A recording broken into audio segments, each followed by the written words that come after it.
Hey Photo World, welcome back to another episode here on TakeandTalkPics.com. This is another episode from the former podcast. Please subscribe, hit that notification bell, and join the email list. Let's get to that 1,000 subscriber marker so that way I can add a new video every single week. Enjoy.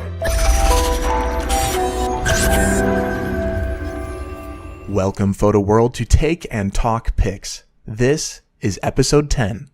Hey Photo World, thanks for being here, and I know you love Take and Talk Pics, but I know there's more on iTunes to take a look at than just our podcast. Head over to TakeandTalkPics.com where you'll have an opportunity to win an iTunes gift card. Just enter your name and email and hit the subscribe button, and you will be automatically entered for our weekly drawing for that iTunes gift card. Good luck. You know, it's one of the best things you could ever do for your photography business is take a moment and think about who is that ideal client that's going to walk through your door.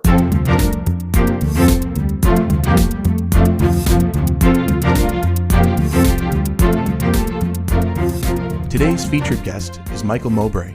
Michael is an award-winning wedding and senior portrait photographer, educator, published author of 2 books, and 2011, 2012, and 2013 medalist in the International PPA Photographer of the Year competition. Michael, welcome to Take and Talk Pics.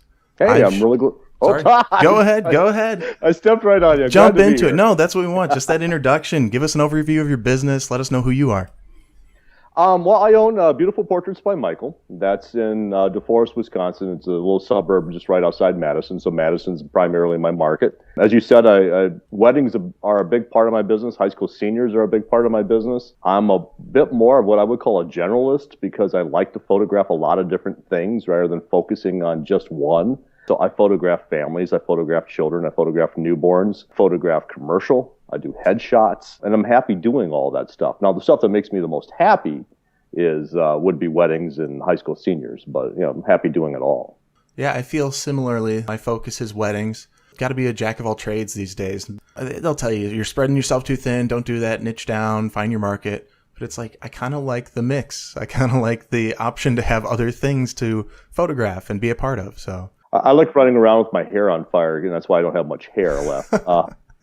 Doing all that stuff, teaching, going out and speaking, writing books, having a family. Yeah, I don't get a lot of sleep. Michael, I can already tell you're going to be awesome with this interview and sharing stories and bringing us right there, letting us into the personal feelings of what happens through these situations and stuff. But I like to get the inspiration flowing and started with some sort of mantra or quote that you live by for your practices every day. I have a couple, but the main one that really drives everything that I do is constant improvement. A good example is even when I teach. Every time I do a program, I'm always tweaking the program and making improvements. So, I speak at SPI in January. 2 weeks later, I speak at Photo Pro. I've made changes to that program every time. And try to do the same thing in my work. I'll take a look at work that I've done. And it's like, where am I falling short? What don't I like? Where would I like it to go? And I make those tweaks as I go. And I always feel if you're not continuously work on improvement, you're slipping behind because the marketplace will not allow it. You're going to fall behind everybody else who is improving. Right. So that's one thing that drives everything that I do is try to keep it really improving all the time. It's one thing to keep with the trends and stuff, but it's another to try to improve on the stuff and you've implemented in your work and teaching and things like that. That's a really good way to do it. And it comes down to practice. Practice. They say that forever. Yeah. It's similar, but I think it takes it a step further. It's not just practice. It's practice and make it better. So keep improving, Because if you practice the same thing over and over again, you're going to be doing the same thing over and over again. Right. So you practice the new stuff, and then you can incorporate it when you work with a client. Yeah, I mean, think about it, Photo World. When you're out there, it's not so much your camera and your lenses and then the knowledge you have.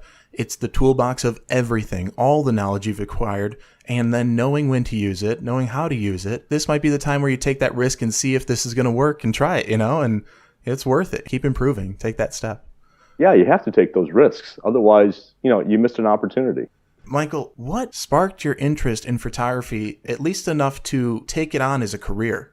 It's been a long journey. Let's put it this way. I got interested in photography when I was about 6th or 7th grade. And I bugged my parents, and they bought me a Kodak 110 Instamatic, those little long, narrow cameras. Yeah. I got that in 7th grade for Christmas, and I burned up all my allowance on film and processing and buying those little flash bars that you would put in there. Mm-hmm. And then my parents got me a Honeywell electronic flash unit for a Kodak 110 Instamatic for my birthday. And I started to use that. And I didn't shoot a lot because I couldn't afford it. We weren't rich, and that 110 film was expensive. But, it got me kind of going. I was interested in the craft. And yearbook photographer, I did that with a friend of mine, primarily because it got us out of study hall. And, we could write our own passes, which was awesome. So, and you'd shoot everything. You'd go up to the darkroom. You'd process your own film. You'd print your own prints, and that was magical when all of a sudden something started to appear on the paper. That was cool. And I kind of let it, I went into college. I took some photography in college, bought my first DSLR, but kind of let it slide after that. And this is actually my third career. I started in radio. Okay. I was there for a couple of years. I went into advertising. I worked in the ad agency business for 11 years. And then, believe it or not, decided I wasn't getting enough of an opportunity to use my creativity because... In advertising. In advertising. Well, everybody's got their own little fiefdom in advertising. It's like, well, I'm a copywriter and I'm an art director. I'm a creative director. And you couldn't cross over and you'd end up stepping on somebody's toes. And I could write and I could design and I could do all these different things. And I said, you know what? I need to run my own show. Started to really take a stronger interest in photography. We're doing a lot of photo shoots with the ad agency and with pro photographers. And I started to take a look at the light and how they're using light. And that's really where I started to seriously get into photography, is starting to train myself to be able to see light, because it doesn't come naturally, at least not for me. I had to train myself to be able to see, okay, how does light add shape and form to what I'm trying to photograph? And then long about this interesting part of the story, I decided I'm going to leave the ad agency. I'm going to take this leap. I was on the board of directors. I gave up the company car. I gave up, all the perks and all that kind of stuff, and I'm going to go out and I'm going to be a photographer. I was signing the papers to form my LLC on September 11th, 2001. Oh, wow. Yeah, right when everything was happening. I was at my attorney's office. Horrible story, actually, if you look at it from that standpoint. Side thing, obviously beyond the horror of everything that happened, is like what happened to the economy immediately after that. Right. Everything tanked. Absolutely. Everybody was in fear. Nobody was spending money. And here I was starting my own business. I made it fine through that first year. And that's when I figured, okay, if I can make it through that, okay, we got something going here. We can make this thing happen. Right. I mean, just the global economy, but specifically US, it crashed right at home for everybody. And then a couple of years later, the dot-com bubble hits. And then 5 years after that, we have the big recession that we have just are pulling out of still a little bit, but still working on it. And I thought I started in, 2009. I thought, hey, that was a risky time to start. I think it's just been, if you started a business in the 2000s till maybe, next year or so, I don't know when it's going to happen, but you have a good story. But yours was just to make sure you got through all of them. Oh, right. To get through all those pieces that we had to deal with. Man, and not to get too political, but that's a rough time to start a business for sure. And like you said, if you can get through that, then here we go, what's going to stop me now? So that's kind of cool. Well, maybe it was good karma too for me, because ad agency business, advertising went way down the tube, the dot-com bubble and everything else like that. The ad agency where I was executive vice president there, folded about 2 years after I left. Wow. So, maybe it was like, hey, this is a heck of a lot better than having a company fail around you. So yeah, instead of that question mark, what am I going to do? It's here I go. This is what I'm going to do. Exactly. And I felt I did feel like I was being driven towards this. There was some higher purpose, inner purpose, outer purpose, whatever, that was driving me towards doing this. Yeah, that's kind of cool. Yeah, that's kind of cool when you kind of feel that inner drive towards something and you're not even sure what it's going to end up being. And it's ended up being pretty cool. I think we all try to call it passion, and then it's like, I don't know if that's a good enough word, Is there something else? Because I feel like it's deeper than that.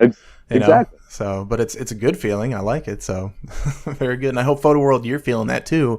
And that's why you're listening to Take and Talk Pics, just to get that drive and hang out with Michael today and, get some inspiration. Michael, I think we learn a lot from our mistakes when things don't go right. And it sounded like, some success in that first year in a tough economy, a tough year. It's hard to find a specific mistake, but maybe before your photography career or even during, can you tell us a time when you had to learn the hard way? I would say I've been fortunate to learn just about everything I know the hard way.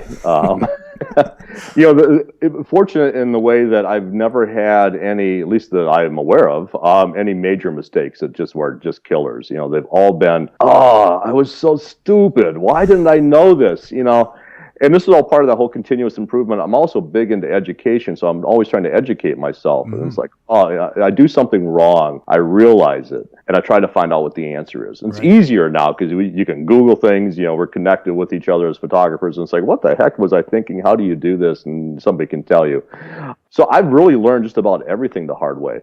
I think the biggest thing I've learned the hard way is I'm a gear junkie and I buy everything that comes out. Well, that drains the funds. So that's one bit of advice I would give to especially newer photographers out there is be very careful with what you're buying, and when you're buying it, make sure that you can afford it. I bought a lot of stuff in the beginning and put myself into a lot of debt. I had to take myself out of the debt, Even with a successful business, debt can kind of be like a 50-pound rock that you're dragging around with you all the time. Yeah. So make sure you don't do that. Work with what you got, learn how to work with what you got and make the best out of what you got, and then upgrade and buy things when you can afford it.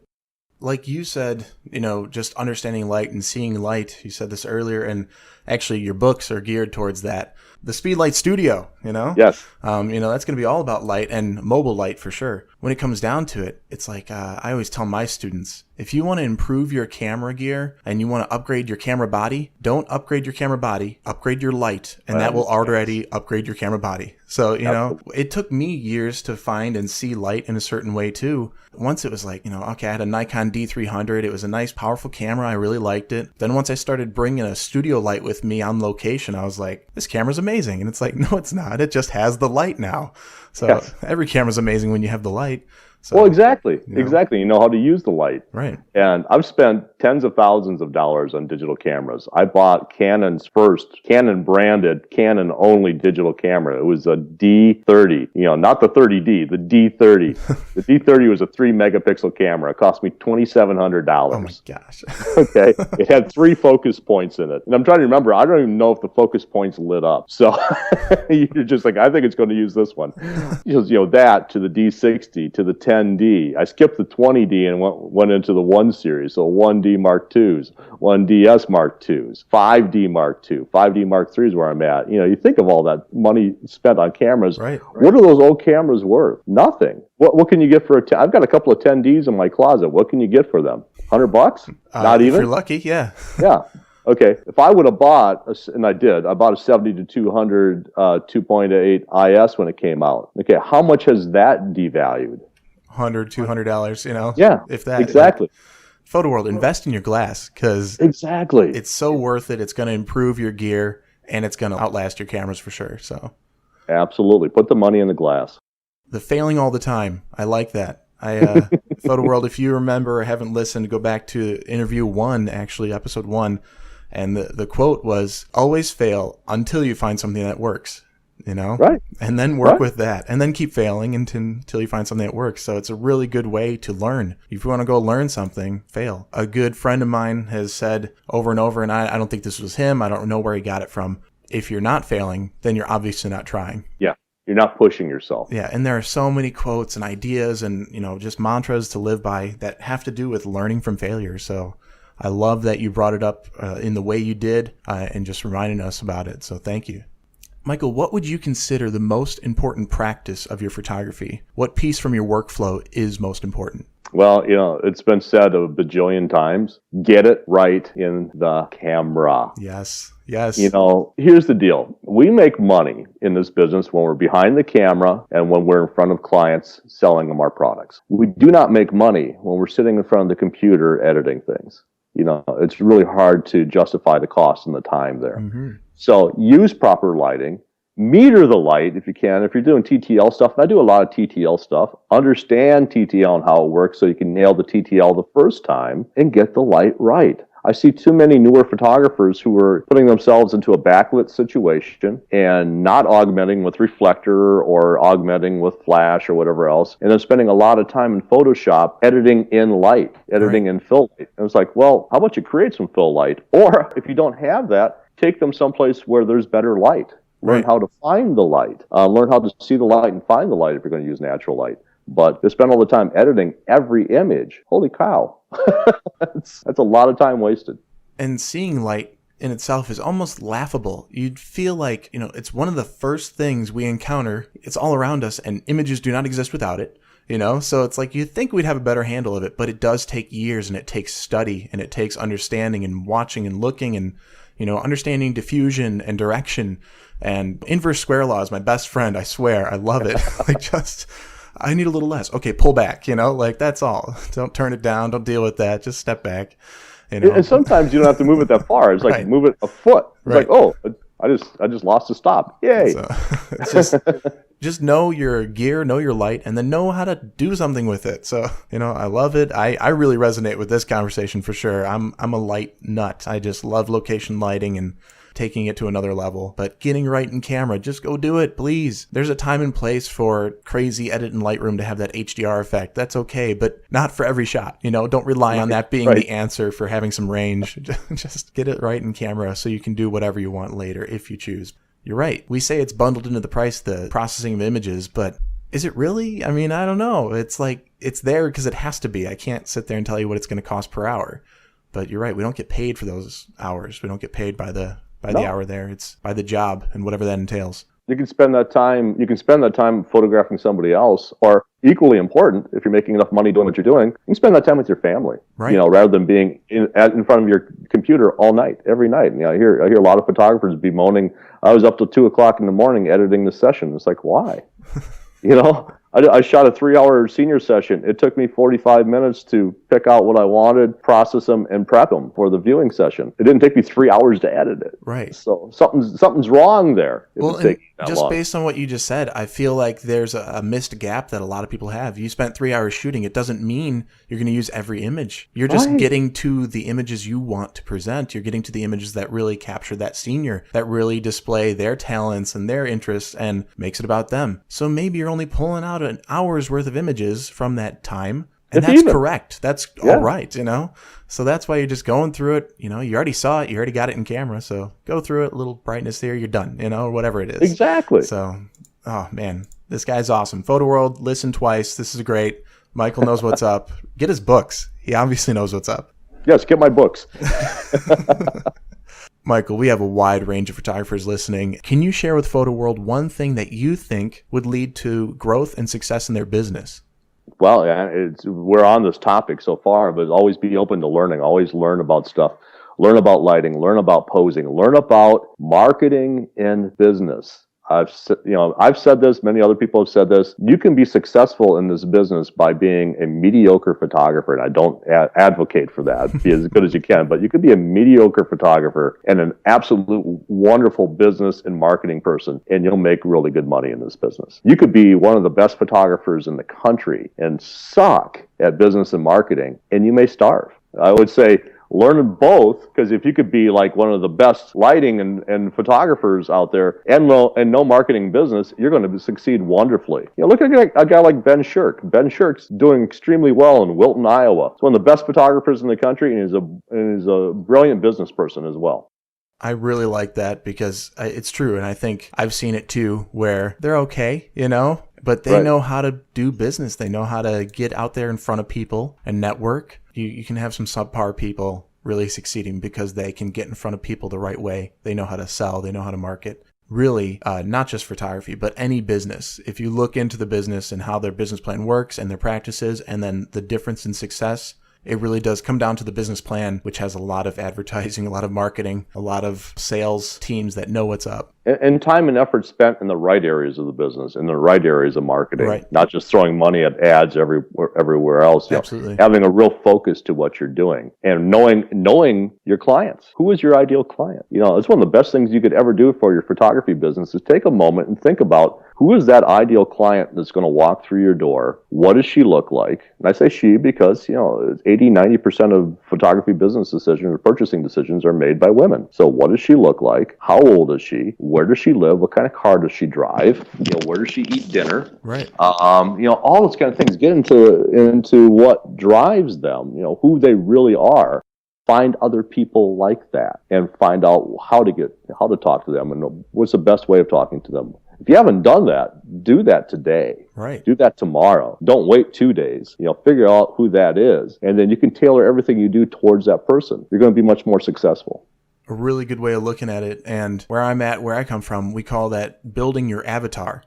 It's this ideal person out there, this ideal target market.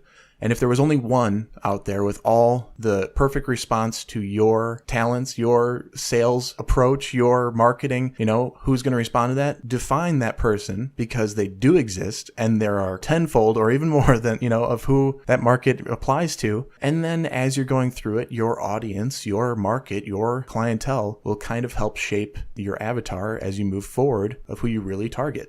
Get out there, photo world, Shoot right in camera, spend that time with your family, or spend that time with your business model. Value bombs all over the place here, Michael. I really love it. I really appreciate it. Is there something you can define in one moment where you kind of call it your aha moment? That part in your career where you said, this is it, this is what I got to do. Well, the biggest aha moment I can think of is the first time I won a big award. I won Best of Show in Wisconsin for wedding 8, 9 years ago, 10 years ago, something like that. And then it was suddenly like, oh, okay, now I can sit at the grown-up table at Thanksgiving kind of thing. I don't have to sit at the kiddie table anymore.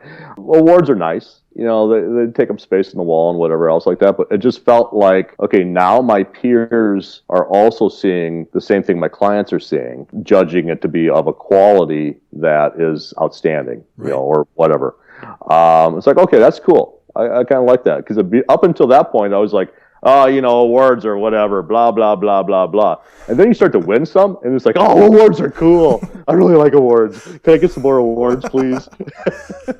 It's kind of like a dog when they hear, a treat, sure, yeah, Exactly. Exactly. I'm not worried about it until it actually comes to me, this is amazing. The little side tangent of that, I think that's probably more helpful, is if you're a PPA member or a local guild member or a state member of your association, get involved in print competition, because that was really the aha moment behind the aha moment. And that was, what level does your photography have to be judged at that level in print competition? What that does, and what that did at that time, is it forced me to improve. We're circling all the way back around. It just forced me to improve to a level where I could consistently compete with my work. And that forced me to be a much better photographer. It forced me to be a much better editor. It forced me to improve my game on every level. And I do credit that with getting me to where I'm at. I agree. I think there's something to be said about when your clients tell you that they love your work. It's nice, but when your peers and fellow photographers, ones that you look to or are now finding out about after entering that you look to, when they validate your work, it's like, okay, it means a little bit more. No offense to all the clients that are great and you love them, but it means a little more because something about these people, like they understand light, they understand cameras, they understand posing and bringing out that emotion in an image. So it kind of validates it. You could put a horribly backlit selfie out on Facebook and it's going to get 80 likes and all these, oh, that's awesome, from friends. Mm-hmm.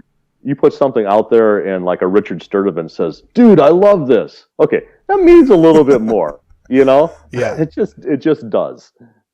Michael, can you share with Photo World a time where you feel I made it, and maybe it was that first award or maybe it was something else, but an I made it moment as a photographer that you can break down into one story and kind of bring us right there? Well, it was kind of the award stuff, and just being recognized by peers. You don't want to make it sound like there's like cliques. There is kind of like, the best analogy I can draw. This is an old Saturday Night Live thing. I don't know if you guys have watched Saturday Night Live through the years, but like when Tom Hanks had hosted Saturday Night Live for the 5th time, he joined the Five Timers Club. So it was like this whole skit where it's like, well, once you've hosted 5 times, you get like a blazer, and you get the special elite bar where you can go and get stuff. That's kind of what it felt like. It felt like, okay, now the people who have been there are more accepting because they know what I've gone through to get to this point. Right. I don't want to make it sound cliquish because we're all welcoming of everybody, but it was like, it's like joining a little bit more of an elite club. It was kind of cool. Well, everybody's welcome, but you got to earn it. So, Exactly. That's I think maybe stumbling around. That's kind of what the point was. Is that I felt like I'd earned my way into this more, I don't know whatever you want to call it. You know what I'm talking about. We're still early here in Take and Talk Picks, and I'm loving it so far. Brian Morrison, he was on a couple weeks ago, and he recommended you, and I'm just so glad we're here today. But both of you are PPA members, and both of you are really big advocates of PPA. And I'm not a PPA member, but I think I am. I think I'm going to be real soon. I think it's like I got to just get on there and join because there's a community I want to be a part of. Not for the competitions, that's fine, that's part of it, and I think I'll try my hand at it for sure, but it's just great people. And Photo World, get in these memberships, get in these communities, because you're going to build a network of individuals that will help drive you as much as you help drive them. So join the party, hang out. Absolutely. It's not a competition, it's something to build each other up. Some of my best friends now are people I've met through our state association or met through national PPA and speaking around the country and hanging out with people. You make new friends. Yeah. And they're not just Facebook friends either, although we do talk on Facebook. Yeah. These are real friends. I have real friends. I'm really excited. It's weird when you can actually count the real ones, like exactly. Like, oh, it's not the 1,200 on Facebook, but cool. It's awesome hanging out with the three-dimensional people, Yeah, that's a nice thing occasionally, yeah. Michael, during your photography career so far, what is the best advice you have ever received? Oh, wow. Yeah, think about that one for a second. Best advice I've ever received. You know what? The first thing that comes to mind, that's what I got to go with here. The first thing that comes to mind is to take some time, shoot creatively for yourself. Because I don't do that. Once this becomes once it becomes a career and a craft and you're spending all your time on it, I was only photographing clients. I never took my camera anyplace. And honestly, I really don't. I mean, if we're going somewhere, I don't take my cameras. Right. I've got my phone. That's fine for me for those kind of things because, I'm off duty. But where I have changed is where I'll do, especially this time of the year where it's a little bit slower, it's a little bit more of our down season up here in the Great White North. I'll schedule creative shoots with other creative people. So models and clothing designers and makeup artists. And, it's a good creative outlet. There's no money involved. Right. But it gives me a chance to try things, make mistakes, create some really cool stuff in the end. Side benefit of that is I'll get things for print competition that you wouldn't necessarily photograph for a client. Right. And I'm really proud that I earned my master degree from PPA photographing only client stuff. That's all I put into competition. But now that I'm beyond that, okay, let's play with other stuff. Let's do some really cool things. Let's dress people like Rocky Horror Picture Show and get this old theater. It's kind of like, hey, my dad has a theater. We could put on a play. That kind of thing. It's like, and you get some people, and it's cool creative collaboration. And it keeps me fresh. And it's something that if you're feeling a little burned out in your work, try it, Right. Hang out with other creative types of people that aren't photographers. That can help give you new ideas, new perspectives, and give you something you can inject into your work. And some of the stuff I've done in these creative collaborations, things I've learned there, I've brought to client work. I've brought to photographing seniors. I've brought to photographing weddings. So, it's not just everything's compartmentalized. Everything's mixing around in your brain. And the more you mix it up and the more things start to stick, then you can apply it in future stuff. I try to live by that a little bit. I know what you mean. You just kind of get in the flow of work, and it seems like you allocate your time based around that, and then the other things you'd like to do, like spending time with your family or, taking that little vacation you get once a year. Whatever the case may be, there's a lot to do if you can designate a little bit more time for your own private work that you can put out in the world in a different way, not for the idea of financial gain, but just the idea of progress in your industry or recognition through competition, things like that. Michael, if you had to start your business over, say you wake up tomorrow, you have your gear and your knowledge, but there's no website, there's no business to speak of, even those books are gone. But what would you do first to start your new business? If I've got all the knowledge and I've got all the gear, that makes it a lot easier. Mm-hmm. I would spend all my time building a marketing plan and a business plan. Business plan. Absolutely. Very good. Because everything else is in place. I have to find a way to get the clients in, and I have to find a way to make the money I need to make to earn a living. And that comes with the business plan. That comes with the marketing plan. Based on what you know and taking those steps and that action, could you just give me a rough hypothetical number? How many days would it take of dedicated business plan development and then marketing before you think your strategy or your networking or your attempts would get you a client? Well, that's kind of a crapshoot. It really is. I mean, there's no definitive answer, I know, but I feel like you could pull this off.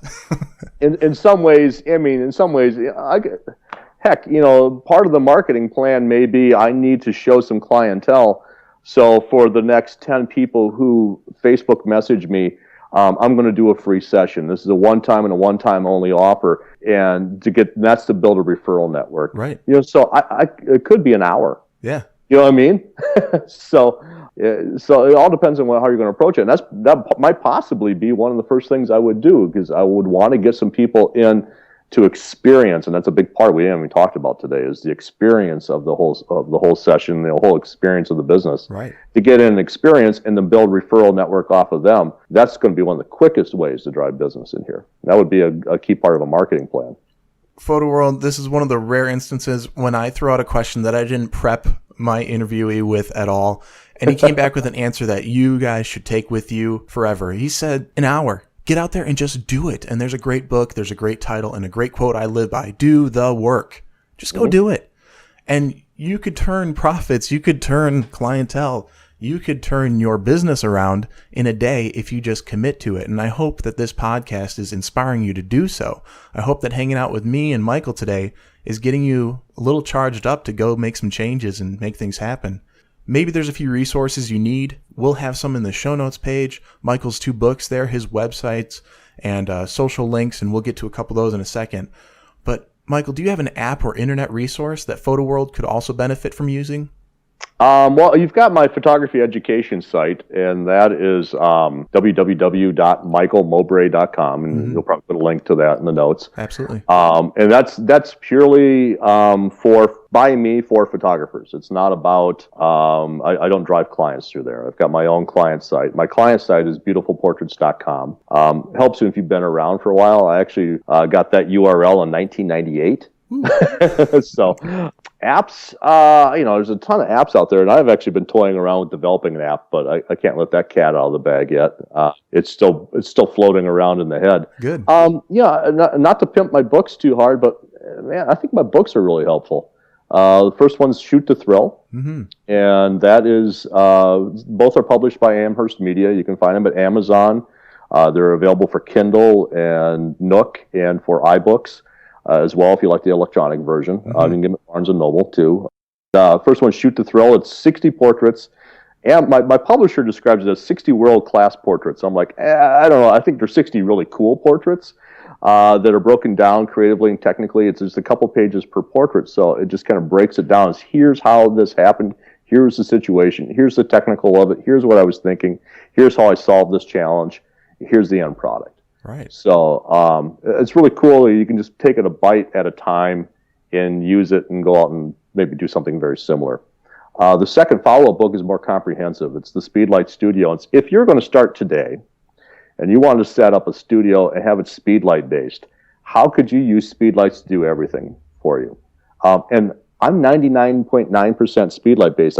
We're not on video. We're actually on video right now, but we're just capturing audio. Right. I could turn my iPad around and you look, and I've got a 60-inch Octabox. I've got a 60-inch Westcott Halo. I've got 1x4 strip boxes. I've got all the standard studio equipment. I just have Speedlights in them. Nice. So if you take a look at my work, it's all Speedlight. 75% of my PPA merit and loan collection images were photographed using Speedlight. The other 25% were natural light. So there's no studio strobes in any of that work. And one of the reasons I go down that path is a lot of people starting off have to have some Speedlights, especially if they're wedding photographers. Right. Why not leverage that investment? You could use it for your studio work rather than going out and having to buy more studio lighting. Make the most out of the stuff that you already have. You don't have to stretch it too thin or anything. Just really understand your gear so you can use it and apply it, so. Absolutely. But Photo World, on takingtalkpics.com, we will have in the show notes for Michael, all of the links that we're learning about today, the resources, and then maybe we'll have a follow-up entry of his app once we get that out there. But Michael, what is one piece of gear that you could not live without? And I think I already know the answer, but I'll let you say it. Speedlight. Yeah, that's the one. Obviously, it's hard to do this without a camera and a lens. Yeah. But yeah, beyond that, yeah, absolutely. Speedlight, and then Lightroom, then Photoshop. Those are all part of the tools. But very good. Got to light it right, man. Michael, can you please share with us one parting piece of guidance, and then the best way we can reach and follow you? Keep learning, open yourself up to education, open yourself up to critique. And I heartfeltly mean that. That's one way you're going to learn is put yourself out there, and it's going to hurt. You take an image that you love, you take it to a master photographer or somebody, and take it to somebody who you trust and who knows what's going on. Don't just put it out there on Facebook, because people will troll things. We've seen this over and over again. They might not be qualified to critique that. This is my best advice I can give you on critiques. Show it to somebody whose work you love and who you trust, and then listen to what they have to say, because they will point you right. And it may hurt, but take that hurt and turn it into passion and turn it into drive and make the changes. Incorporate that the next time you photograph something, and you're going to see incredible progress.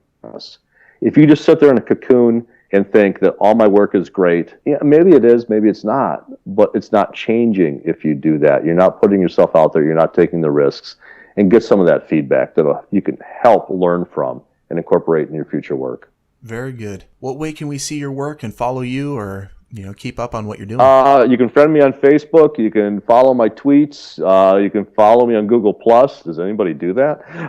You can follow me on Instagram. All my handles are Michael Mowbray. So if you want to follow me on Instagram, it's Michael Mowbray, all one word. Twitter, same thing. Facebook, same thing. YouTube, my YouTube channel is Michael Mowbray and the number 1, because some dude in England already took the other one. You can go to my website, michaelmowbray.com. Hopefully you'll learn a few things there. I am gearing that up a little bit. We're going to start doing a newsletter, but we aren't taking email addresses yet until I'm ready for that. Or you can follow my work at beautifulportraits.com. That's my client site. Well, Photo World, as well as everybody else out there, we can find these resources once again and in writing on takingtalkpics.com. Michael, I cannot thank you enough for your time today and sharing such great value. Photo World thanks you, and happy shooting. Thank you.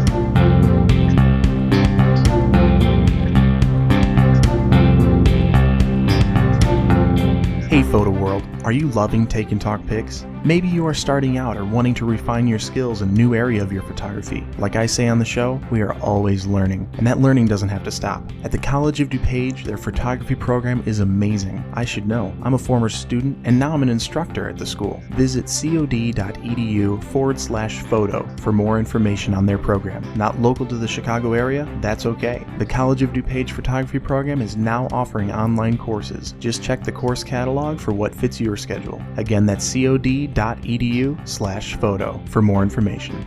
Thank you, Photo World, for tuning in to another great episode here on Take and Talk Pics. I hope you got the amazing value that I did out of this episode in interviewing our featured photographer for today. If you'd like to learn more about this photographer and the other photographers that we have interviewed in the past, head to takingtalkpics.com.